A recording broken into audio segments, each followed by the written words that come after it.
Zee 24 तास एक पाऊल पुढे। जागोजागी होणारी झाडांची कत्तल, डोंगर फोडून उभ्या राहणाऱ्या इमारती, नद्यांची झालेली गटारगंगा आणि याकडे सोयीस्करपणे होत असलेली डोळेझाक, यामुळे जागतिक पर्यावरण दिन फक्त साजरा करण्यापुरताच उरलाय का असा प्रश्न पडलाय। पिंपरी चिंचवडमध्ये ही पर्यावरण दिनाचा असाच फार्स करण्यात आला। पर्यावरण जागृतीसाठी पिंपरी चिंचवड महापालिकेच्या वतीनं काढण्यात आलेली ही प्रभात फेरी पर्यावरण दिनाच्या निमित्तानं विविध कार्यक्रमांचं आयोजन देखील करण्यात आलं होतं। पण हे कार्यक्रम फक्त फार्स आहेत असंच म्हणावं लागेल। बेस्ट सिटीचा पुरस्कार मिळालेल्या पिंपरी चिंचवडमध्ये गेली कित्येक वर्ष पर्यावरण अहवाल सादर झालेला नाही।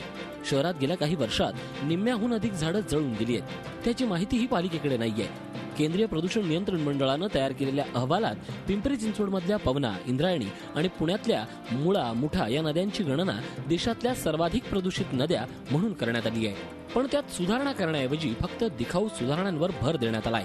अजूनही नद्यांची अवस्था गटारीसारखीच आहे। नद्याच नाही तर ई कचरा, ओला कचरा अशा अनेक पातळ्यांवर दुर्लक्ष होतंय।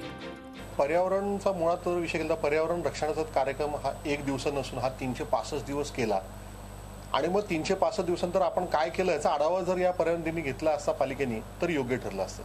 परंतु पालिकेची परिस्थिती पूर्णपणे उलटी आहे। 364 दिवस या पर्यावरणाचा ऱ्हास होतोय आणि एक दिवसाचा हा अशी शोभाजी ही महापालिकेच्या मार्फत वारंवार केली जाते। महापालिका 10 फुटाची आणि 12 फुटाची झाडं, एक झाड 1500 रुपये किंवा 2000 रुपयाला एक झाड घेतं आणि ती झाडं लावून पर्यावरणाचं तसं ते दिशाभूलच करत आहेत लोकांची। दुसरीकडे पालिका प्रशासन मात्र पर्यावरणाच्या दृष्टीनं काम करतोय असं सरावाचं उत्तर देते। फक्त पिंपरीच नाही तर पुण्यासारख्या वेगानं वाहणाऱ्या शहरात कमी अधिक प्रमाणात ही स्थिती आहे।